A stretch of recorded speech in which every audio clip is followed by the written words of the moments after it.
Hello दोस्तों, love for English literature में आपका स्वागत है। आज हम बात करेंगे क्रिस्टोफर मार्लो के बहुत ही फेमस प्ले डॉक्टर फॉस्टस की। दोस्तों, इसको 1592 में परफॉर्म किया गया था और ये कहानी है एक real character doctor Johann George Faust की। डॉक्टर जोहान जॉर्ज फोस्ट में जो फोस्ट लगा हुआ है इसी से बना हुआ है फोस्टस। ठीक है, तो डॉक्टर जोहान जॉर्ज फोस्ट ये एक जर्मन के रहने वाले हैं, यानी जर्मनी के रहने वाले हैं और इन्होंने ज़्यादातर नॉलेज को गेन किया हुआ है। बहुत ही टैलेंटेड हैं, जैसे कि अल्केमिस्ट इस पर बेन जॉनसन ने पूरी बुक लिखी हुई है, अल्केमिस्ट। ठीक है, आप वहां से देख सकते हैं कि अल्केमिस्ट क्या होता है। वैसे थोड़ा सा अगर मैं बताऊं एक लाइन में, तो अल्केमिस्ट दोस्तों वो पर्सन होता है जो किसी भी धातु को, किसी भी मेटल को, जैसे कि ब्रास हो सकता है, तांबा, पीतल, उसको सोना बनाने की ताकत रखता है एक अल्केमिस्ट। ठीक है, तांबे को, पीतल को सोने में बदल देता है।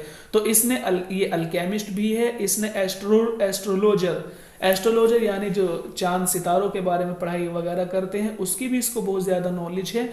और इसी के साथ साथ लॉजिक की जानकारी है, मेडिसिन की जानकारी है, कानून की जानकारी है और थियोलॉजी यानी धर्म की भी जानकारी है। इन सब चीज़ों को इसने पढ़ा हुआ है, लेकिन फिर भी कहीं ना कहीं ये अपनी इस नॉलेज से सेटिस्फाई नहीं है।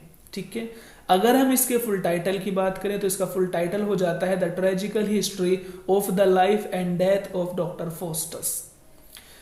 ये अपनी इस नॉलेज से सेटिस्फाई नहीं है, इसलिए ये सोचता है कि मुझे नेक्रोमेंसी दोस्तों इसका मतलब होता है the study of dead souls, यानी मुर्दा लोगों की स्टडी। जो मुर्दा लोग हैं उनकी स्पिरिट की, उनकी रूह को जो पढ़ने के लिए वर्ड आता है उसके माने आते हैं नेक्रोमेंसी। ठीक है, और ये चाहता है कि इसकी हर ख्वाहिश, हर डिजायर इसकी पूरी हो। कोई ऐसी नॉलेज हो जो ये चाहे वो हो, बस वो हो जाए। तो इसीलिए इसका माइंड जाता है ब्लैक आर्ट की तरफ। जो काला जादू है उसका माइंड इसकी तरफ चला जाता है। ये अपने नौकर वैगनर से कहता है कि तुम जाओ और जो ब्लैक आर्ट के मशहूर स्कॉलर हैं जैसे कि वेल्डर्स, कॉर्नलियस, इनको बुला कर लाओ। ठीक है, वैगनर जाता है, वेल्डर्स और कॉर्नलियस को बुलाकर लेकर आ जाता है। अब ये लोग अंदर जो है जादू सीख रहे होते हैं और वैगनर को दरवाजे के बाहर खड़ा कर दिया जाता है कि किसी को अंदर ना आने दे ताकि ये लोग डिस्टर्ब ना हो जाएं। ठीक है, वैगनर बाहर खड़ा रहता है गेट पर। इसी बीच जो, क्योंकि डॉक्टर जोहान जॉर्ज फोस्ट ये क्या थे, एक यूनिवर्सिटी स्कॉलर थे। ठीक है, तो यूनिवर्सिटी में बात पता चल जाती है कि डॉक्टर फोस्टस ब्लैक आर्ट की तरफ टर्न कर गए हैं। ठीक है, हालांकि इससे पहले इसने धर्म को भी पढ़ा हुआ था, तो ये बात उन लोगों के माइंड में चली गई है कि उसने धर्म को पढ़ा हुआ है, लेकिन अब वो ब्लैक आर्ट की तरफ नहीं जा सकता। अगर वो ब्लैक आर्ट की तरफ जाएगा तो वहाँ पर उसको खुदा का इनकार करना पड़ेगा, धर्म का इनकार करना पड़ेगा, देवी देवताओं का इनकार करना पड़ेगा और यहाँ तक कि हर अच्छी चीज़ का इनकार करना पड़ेगा। तो इसीलिए इसके जो यूनिवर्सिटी के दोस्त थे दो, वो वहाँ से यूनिवर्सिटी से आते हैं कि जाकर उसको समझाएं फोस्टस को वो क्या कर रहा है, क्या हो गया डॉक्टर फोस्टस को। तो वो आते हैं इसके घर पर, लेकिन वैगनर तो दरवाजे के बाहर खड़ा है। तो वैगनर उनको वहीं पर रोक लेता है कि आप अंदर नहीं जा सकते, मुझे सख्ती से ये ऑर्डर दिया गया है कि मैं किसी को अंदर नहीं जाने दे सकता। ठीक है, वो पूछते हैं कि वो कर क्या रहा है डॉक्टर फोस्टस, क्या कर रहा है तुम्हारा मालिक अंदर। तो वो बताता है वैगनर कि वो एक ऐसी नॉलेज को गेन कर रहा है कि जो उसकी हर डिज़ायर को पूरा कर सकेगी। और वो जो है नॉलेज है, वो ज्ञान है ब्लैक आर्ट का। तो इस बात को लेकर तो ये दोनों दोस्त बहुत परेशान हो जाते हैं। वो वापस यूनिवर्सिटी चले जाते हैं ताकि वो अपने डिपार्टमेंट में इस चीज़ को इन्फॉर्म करें कि हमारा एक टैलेंटेड दोस्त, हमारा टैलेंटेड स्टूडेंट एक काले जादू की तरफ टर्न कर रहा है, उसकी पढ़ाई में लगा हुआ है। ठीक है दोस्तों, इतना क्लियर हो गया है। यहाँ डॉक्टर फोस्टस को जो स्कॉलर आए थे वहाँ पर, वेल्डर्स, कॉर्नलियस, ये इसको वो ट्रिक बता देते हैं, कुछ तंत्र मंत्र बता देते हैं और बताते हैं कि एक गोल घेरा खींचकर, एक सर्किल खींचकर आप उसके अंदर बैठ जाएं और अपनी इस प्रैक्टिस को आप जारी रखें। डॉक्टर फोस्टस उस सर्किल में बैठा रहता है और अपने तंत्र मंत्र पढ़ता रहता है। दोस्तों, जब इनकी प्रैक्टिस कर रहा होता है, काफ़ी जो इविल्स एंजल हैं, जो बुरी आत्माएं हैं, उनको पुकारता रहता है, उनका नाम लेता रहता है। तो इसी बीच एक रूह आती है, एक स्पिरिट आती है, मेफिस्टोफेलिस। डॉक्टर फोस्टस पूछता है, अरे तुम कौन हो, किस तरह की सूरत में मेरे सामने आ गए हो। दोस्तों मेफिस्टोफेलिस की सूरत ऐसी होती है कि डॉक्टर फोस्टस तो डर जाता है उसको देखकर। वो अपने शैतानी रूप में आ जाता है, क्योंकि ये लोग तो शैतान हैं, है ना। तो वो अपने शैतानी हुलिये में आ जाता है, शैतानी वेश में आ जाता है। तो डॉक्टर फोस्टस तो उसको देखकर डर जाता है कि ये क्या है, कौन हो तुम, किस तरह का रूप लेकर मेरे सामने आ गए। तो ये शैतान कहता है कि मैं हूँ मेफिस्टोफेलिस, कि क्यों आए हो मेरे पास, क्या मेरे जादू को मैं जो नाम ले रहा हूँ उस लिए आए हो। तो वो कहता है कि नहीं, मैं तुम्हारे नाम लेने की वजह से नहीं आया हूँ, और ना ही मैं किसी और की तरफ से आया हूँ। वो कहता है कि कौन है तुम्हारा मालिक। वो कहता है कि लूसीफर, कि क्या तुम्हें लूसीफर ने भेजा है। वो कहता है कि नहीं, मुझे लूसीफर ने भी नहीं भेजा। तो फिर क्यों आए हो मेरे पास। तो यहाँ पर मेफिस्टोफेलिस कहता है कि देखिए, बात को समझने की कोशिश कीजिए कि हम यहाँ ज़मीन पर हर जगह रहते हैं। हम ना तो कहीं से आते हैं और ना ही हमें कहीं जाना है, हम तो ज़मीन पर यही रहते हैं। और जब भी कोई खुदा को छोड़कर बुरी आत्माओं को याद करता है तो उसके पास कोई ना कोई आ जाता है। मैंने तुम्हें बुरी आत्माओं को याद करते हुए देखा है। तुम जो इविल एंजल्स हैं उनका नाम ले रहे थे, तो मैं यहाँ पर हाजिर हो गया हूँ। तो वो कहते हैं कि चलो ठीक है, अब तुम एक काम करो, किसी फ्रायर बोलते हैं दोस्तों जो मतलब कुछ ठीक ठाक से कपड़े पहन कर आओ, एक फ्रायर का रूप लेकर आओ, अपने कपड़े अच्छे ड्रेस अप अच्छा कर आओ, और अपनी जो शक्ल है इसको भी ठीक से बना कर आओ, तब मैं तुमसे बात करूँगा। मेफिस्टोफेलिस वहाँ से चला जाता है और एक फ्रायर का रूप लेकर आ जाता है, एक खूबसूरत नौजवान का रूप लेकर आ जाता है। यहाँ पर इन दोनों के बीच में बात होती है। डॉक्टर फोस्टस कहते हैं कि तुम मुझे क्या दे सकते हो अगर मैं अपनी लाइफ तुम्हारे नाम कर दूँ। मेफिस्टोफेलिस कहते हैं कि देखिए, मैं तुम्हें हर वो चीज़ दूंगा जो तुम चाहोगे, इस दुनिया में मिले, पास्ट की हो या प्रेजेंट की हो या फ्यूचर की हो, हर चीज़ तुम्हारे सामने मैं पेश कर दूंगा। डॉक्टर फोस्टस को तो यही चाहिए था कि हर वो चीज़ उसको मिल जाए जो वो चाहे, ठीक है। तो लेकिन यहाँ पर मेफिस्टोफेलिस कहता है कि ये सब ऐसे नहीं होने का, ये केवल वर्बली नहीं होगा, बल्कि इसके लिए हमें एक बॉन्ड पर साइन करना होगा, ठीक है दोस्तों। और ये जो साइन होना है ये ब्लड से होना है, ताकि पक्का सबूत हमारे पास रहे, ठीक है। तो यहाँ पर डॉक्टर फोस्टस जब उसको साइन करने के लिए जा रहा था बॉन्ड पर, तो यहाँ पर बैड एंजल और गुड एंजल आती हैं और कहती हैं कि डॉक्टर फोस्टस ये गलत है, ये काम मत करो, अगर तुमने ऐसा इस पर साइन कर दिए तो तुम पूरी तरह से शैतान बन चुके होंगे, ठीक है। लेकिन यहाँ पर, और ये यहाँ पर आप एक साइन देख सकते हैं कि जैसे ही डॉक्टर फोस्टस अपने हाथ को कट करता है ताकि ब्लड से वो साइन कर सके, तो यहाँ पर उसका ब्लड जम जाता है, ठीक है। ब्लड उसका जम चुका होता है। ये भी साइन होता है डॉक्टर फोस्टस के लिए कि तुम्हें साइन नहीं करने, अगर तुमने साइन किए तो तुम शैतान के हो जाओगे, तुम्हारी आत्मा शैतान की हो चुकी होगी। उसका ब्लड जम जाता है। मेफिस्टोफेलिस जाता है और कुछ गर्म कोयलों का यानी कुछ अंगारों का जो है इंतजाम करता है, मैनेज करता है, ताकि उसके ब्लड को पिघलाया जा सके, ठीक है। यहाँ पर एंजल आती है, उसको समझाने की कोशिश करती हैं।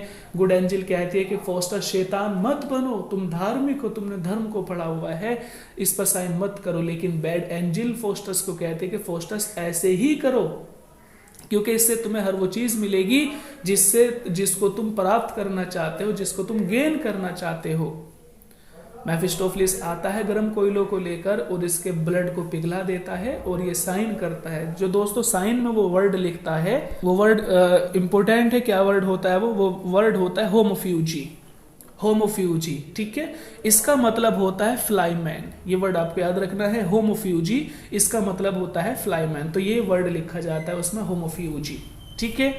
अब ये इस पर साइन कर देता है और इसमें ये डील होती है कि इसको टाइम मिलता है दोस्तों 24 साल का, कि 24 साल जो भी डॉक्टर फोस्टस चाहे वो कर सकता है, हर काम कर सकता है। लेकिन 24 साल के बाद जो रात के 12 बजेंगे उस समय डॉक्टर फोस्टस की स्पिरिट को ये शैतान अपने कब्जे में लेकर हेल में लेकर चले जाएंगे, जहन्नम में लेकर चले जाएंगे, ठीक है। तो 24 साल का टाइम मिल गया है, अब जो भी चाहेगा डॉक्टर फोस्टस वो उसको कर लेगा, ठीक है। तो यहाँ पर हम देखते हैं कि डॉक्टर फोस्टस सवाल और जवाब में लग जाता है। अपने जो वो क्वेश्चन ढूंढना चाहता था अपनी लाइफ में, जिसको उसका आंसर कहीं नहीं मिल रहा था, वो उन क्वेश्चनों को मेफिस्टोफेलिस से डिस्कस करता है। वो पूछता है कि अरे मेफिस्टोफेलिस ये बताओ कि तुम कौन हो, कहाँ से आए हो? तो मेफिस्टोफलिस कहता है कि हम शैतान हैं। भाई तुम आए कहाँ से हो? तो वो कहता है कि हम हेवन से निकाले गए हैं और अब हम हेल में रह रहे हैं। तो वो कहता है कि क्यों निकाले गए हो? तो मेफिस्टोफलिस उसको एक आध बात का तो आंसर कर देता है, लेकिन जब ये पूछता ही रहता है उससे क्वेश्चंस, तो मेफिस्टोफलिस को ऐसा लगने लगता है कि ये बंदा तो हमारी इंसल्ट कर रहा है, ठीक है, और हमारे पास्ट का जो हमें हेवन से निकाला गया है उसका ये मजाक उड़ा रहा है। मेफिस्टोफलिस कहता है कि देखिए फोस्टस, आपको इस तरह के सवाल नहीं करने हैं, आप इसके अलावा दूसरे सवाल कर सकते हैं। तो यहाँ पर हम देख सकते हैं कि फोस्टस को फिर ये बात लगने लगती है कि मैंने गलत किया है और अभी मुझे टर्न कर लेना चाहिए, क्योंकि मेफिस्टोफलिस उसको जब वो पूछता है डॉक्टर फोस्टस उससे कि अच्छे बताओ मेफिस्टोफलिस हेल कहाँ है, तो वो कहता है मेफिस्टोफलिस कि हेल हर उस जगह है जहाँ पर हम बुरी आत्माएं, हम शैतान जहाँ भी मौजूद होते हैं वहाँ हेल होता है। तो वो कहता है मैं डॉक्टर फोस्टस के नहीं, हेल तो नहीं है, मैंने तो पढ़ा हुआ है, सब लॉजिक मैंने पढ़ा है, मेडिसिन पढ़ा है, ये कहा है कि कुछ भी नहीं है, ना हेवन ना हेल। वो कहता है कि नहीं, हेल भी है और हेवन भी है। हेवन से हमें निकाला गया है, हमें इसलिए पता है, और हेल में हम रह रहे हैं उसका भी हमें इसलिए पता है। दोनों चीज़ हैं, ये चीज़ क्लियर कर लीजिए आप। तो यहाँ पर डॉक्टर फोस्टस को फिर ये लगता है कि यार अगर हेल है तो फिर तो मुझे हेल में जाना पड़ेगा। उसने तो साइन इसलिए कर दिए थे क्योंकि उसका माइंड ये कह रहा था कि हेल तो है ही नहीं, कर लेते हैं साइन, जब हेल है ही नहीं तो जाएंगे कहाँ, दुनिया में ही हेल है तो दुनिया में रह लेंगे हम तो ऐसे ही। तो वो कहता है कि हेल है। यहाँ पर फिर गुड एंजल बैड एंजल उसके पास आती हैं, समझाती हैं कि डॉक्टर फोस्टस हेल है तो आप इस बात को क्लियर कर लो, हेल में ही जाना पड़ेगा 24 साल बाद। लेकिन फिर यहाँ पर बैड एंजल कहते हैं कि क्या हुआ, 24 साल तो मिले हुए हैं ना, हर सपना पूरा हो जाएगा, 24 साल बहुत होते हैं। तो डॉक्टर फोस्टस यहाँ पे अपने आप को रोक लेते हैं। अब डॉक्टर फोस्टस एक क्वेश्चन करता है कि अच्छा मेफिस्टोफलिस, क्योंकि वो एस्ट्रोनॉमर था, चांद सितारों के बारे में नॉलेज रखता था, तो वो कहता है अच्छा मेफिस्टोफलिस ये बताओ, ये जो चांद सितारे बने हैं, ये जो पूरी दुनिया बनी है, पूरा ब्रह्मांड बना हुआ है, ये कोई कुछ बताता है कि इस तरह से बना है, कोई कुछ बताता है कि वो इस तरह से बना है। अच्छा ये बताओ कि ये बना कैसे, दुनिया कैसे बनी, ये जमीन आसमान चांद सूरज पहाड़ ये किस तरह से बने हैं, ये सब मुझे ये बताओ चलो।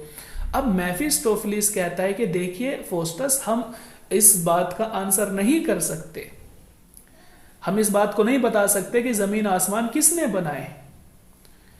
तो फोस्टस कहता है कि भाई ऐसा क्यों, तुम्हें तो हर चीज के बारे में पता है और तुमने तो कहा था कि हर क्वेश्चन का आंसर हम कर सकते हैं। तो वो कहता है कि हमें पता है इसीलिए हम इसका आंसर नहीं कर सकते। तो वो कहता है कि क्यों, उसने कहा है कि हमारे रूल और हमारे कानून के खिलाफ है कि हम खुदा का नाम लें या उसकी बड़ाई करें।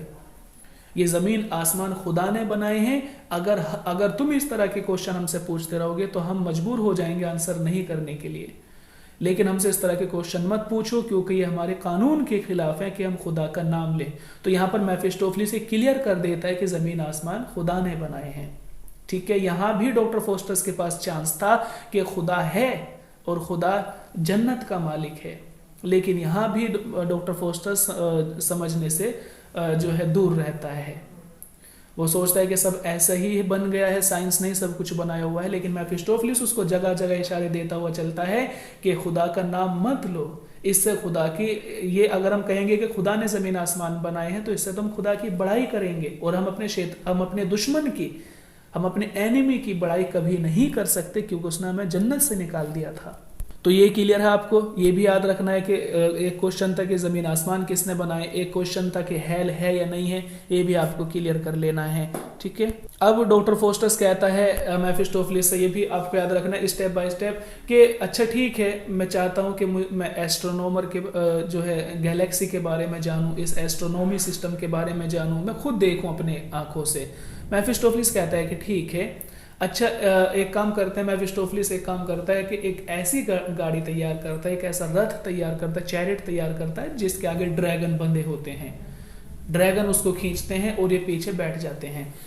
तो ये जाते हैं सबसे पहले रोम में।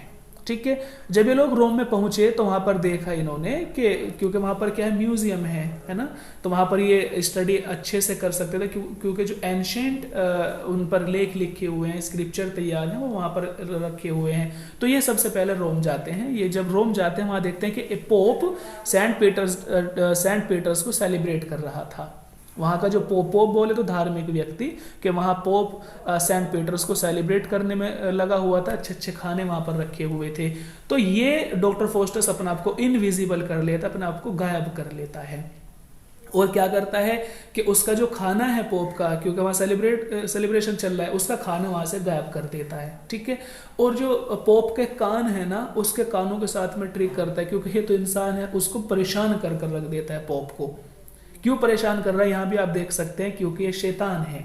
और शैतान किसको परेशान करते हैं, धार्मिक लोगों को, ठीक है। आप यहाँ पर देख सकते हैं कि ये शैतान है, ये परेशान किसको कर रहा है, पोप को। उसको पूरी तरह से कभी उसके कान में फूंक मार देता है, कभी टच कर देता है कान को, कभी कुछ और कभी कुछ, कभी उसके खाने गायब कर दिए इसने वहां से। तो आप देख सकते हैं।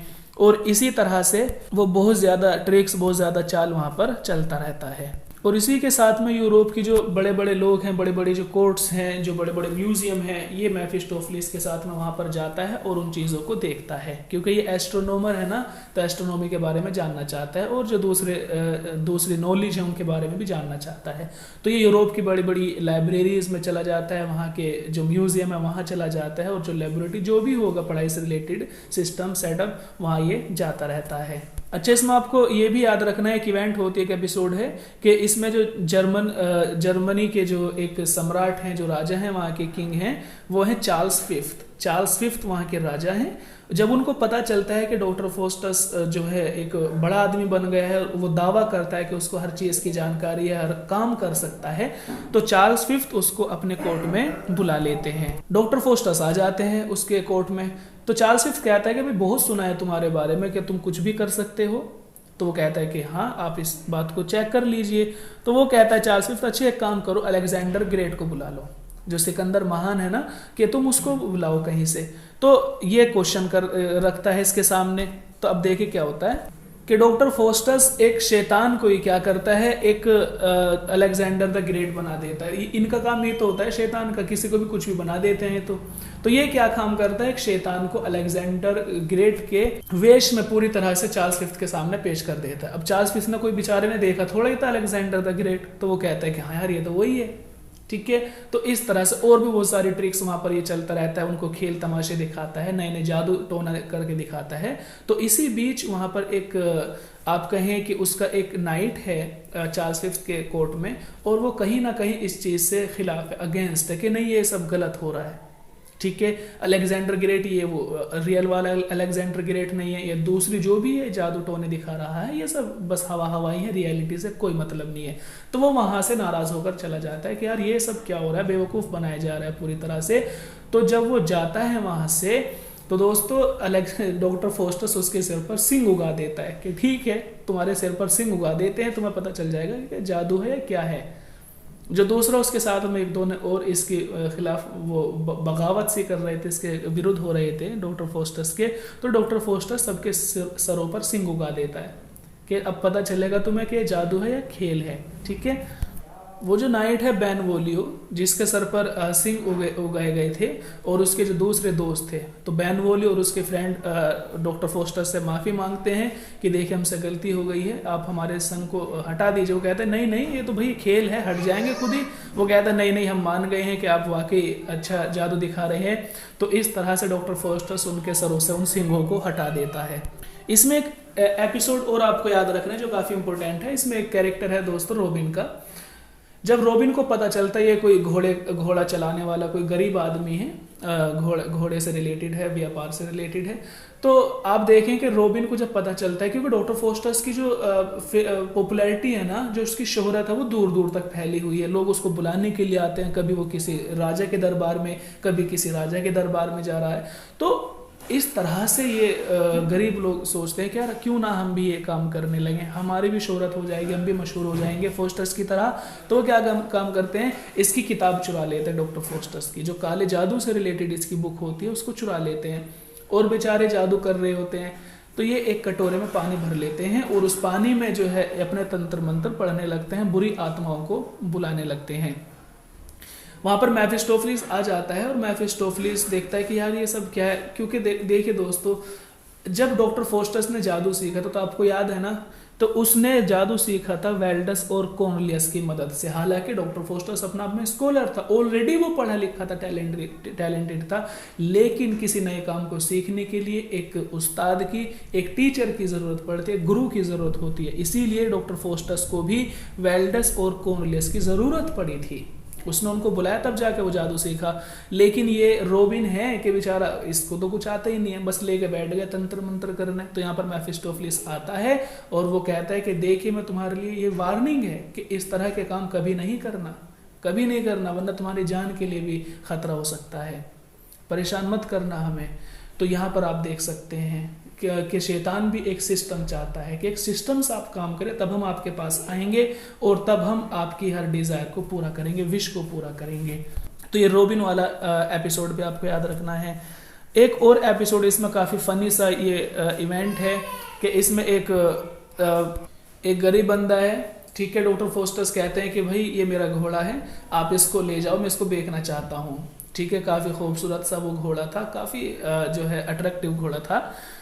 तो डॉक्टर फोस्टस उस घोड़े को, उस बंदे को बेच देते हैं। लेकिन डॉक्टर फोस्टस कहते हैं कि लेकिन ये घोड़ा तुम्हें मैं कम पैसों में ज़रूर दे रहा हूँ, लेकिन एक बात का ख्याल रखना है, इस घोड़े को पानी में नहीं लेके जाना है, पानी में नहीं लेके जाना, और कुछ भी काम करना, कितना ही चलाना दौड़ाना सब काम करेगा, लेकिन पानी से दूर रखना है, ठीक है। अब भाई घोड़ा है तो उसको पानी से दूर कैसे रख सकते हैं, उसको नहलाना भी पड़ सकता है, उसको कहीं पानी में भी जो है सफ़र करना पड़ सकता है। तो ये सब अब यही हुआ उसके साथ में। अब वो जा रहा था घोड़े को लेकर, रास्ते में कहीं पानी था, तो जैसे ही उसने उसको क्रॉस करा पानी को, तो वो भूसे के ढेर में बदल गया, घोड़े का भूसा बन गया। आता है बेचारा वो इसके घर पर डॉक्टर फोस्टस के, कह रही क्या हुआ यार, पैसे दिए थे हमने, तुमने कहा था कि यार घोड़ा अच्छा है। तो उसने कहा था कि मैंने कहा था घोड़ा अच्छा है, लेकिन कहा था ना पानी से दूर रखना है, तो पानी में तुमने उसको ले गए, अब मैं क्या काम करूँ, वो तो भूसा बन गया। तो ये वाला एपिसोड काफ़ी फनी था, ये भी आपको याद रखना है। एक और मांग है, एक और डिमांड है जो डॉक्टर फोस्टस करता है मेफिस्टोफेलिस से। वो कहता है कि भाई मुझे हेलन दिखानी है, मुझे देखना है हेलन, जिसके बारे में आज तक मैंने सुना है कि दुनिया की सबसे खूबसूरत लड़की है, लेडी है, तो मुझे हेलन दिखाओ। तो यहाँ पर डॉक्टर फोस्टस को हेलन दिखाई जाती है। तो हेलन को देखकर जो वो 2 लाइन बोलता है, बहुत ही मशहूर लाइन वो बन गई है। वो कहता है कि क्या यही वो चेहरा है जिसको देखकर हजारों पानी के जहाज समुंदर में उतर गए थे लड़ने के लिए, क्या यही है वो हेलन, यही वो ब्यूटी है जिसको लेकर, जिसको बचाने के लिए, जिसको वापस लेने के लिए ग्रीक के 1000 जहाज पानी में लड़ने के लिए उतर गए थे, ठीक है। तो कह रहा है हेलन से कि हेलन मेरे पास आओ मेरे पास, और मुझे भी अपनी तरह इमोर्टल बना दो, कि जैसे लोग आज तक तुम्हें याद करते हैं हेलन को, इसी तरह मुझे भी इमोर्टल बना दो, मुझे किस कर आओ, मुझे किस करो और मुझे भी अपनी तरह इमोर्टल बना दो। तो ये लाइन आपको याद रखनी है, हेलन से रिलेटेड लाइन है कि क्या यही वो चेहरा जिसको लेकर 1000 जहाज पानी में लड़ने के लिए उतर गए थे, और हेलन आओ मेरे पास और एक किस कर मुझे भी इमोर्टल बना दो। तो हेलन वाला सीन भी काफी इंपॉर्टेंट है, इस प्ले में याद रखने वाला सीन है। एक और एपिसोड काफी इंपॉर्टेंट है दोस्तों, ड्यूक ऑफ वैनहोल्ट। ड्यूक ऑफ वैनहोल्ट जैसे कि डॉक्टर फोस्टस को बुलाते ही रहता है, कभी चार्ल्स फिफ्थ उसको बुलाता है, कभी वो कहीं जाता रहता है, तो ड्यूक ऑफ वैनहोल्ट जो है इसको बुलाते हैं डॉक्टर फोस्टस को। जब भी यहाँ पर आते हैं तो ये बहुत सारे वहाँ पर भी अपने जादू, इनका यही काम था कि जादू टोने दिखाते हैं और लोगों को जो है पूरी तरह से एंजॉय कराते हैं। तो वहाँ पर क्वीन कहती है कि ठीक है, हमने तुम्हारे जादू टोने देख लिए, बहुत अच्छा लगा देखकर, लेकिन अब हम चाह रहे हैं कि हमें अंगूर चाहिए, हमें ग्रेप्स चाहिए। अब कहीं आसपास भी अंगूर नहीं है ना, आसपास कहीं ग्रेप्स नहीं मिल रहे हैं। तो यहाँ पर वो कहता है डॉक्टर फोस्टर के ठीक है तो आपको अंगूर मिल जाएंगे। तो डॉक्टर फोस्टस उसको अंगूर ला कर दे देता है। इसके पास तो शैतान है, वो कहीं से भी कुछ भी ला कर दे सकते हैं। तो जब इसको खाती है क्वीन अंगूरों को और उसको ड्यूक भी खाता, कहता है कि यार ये तो बहुत ही जो है अच्छे अंगूर हैं, मीठे भी हैं, लेकिन ये अंगूर आए कहाँ से लेकर आए तुम अंगूर। वो कहता है कि देखिए यहाँ पर हमारे यहीं अगर अंगूर नहीं है तो दुनिया के किसी कोने में तो अंगूर होंगे ना, तो बस मैं ले आया हूँ अंगूर, आप इनको खाइए और एंजॉय कीजिए, ठीक है। तो ये ड्यूक ऑफ वैन होल्ट वाला सीन भी काफ़ी इंपॉर्टेंट है।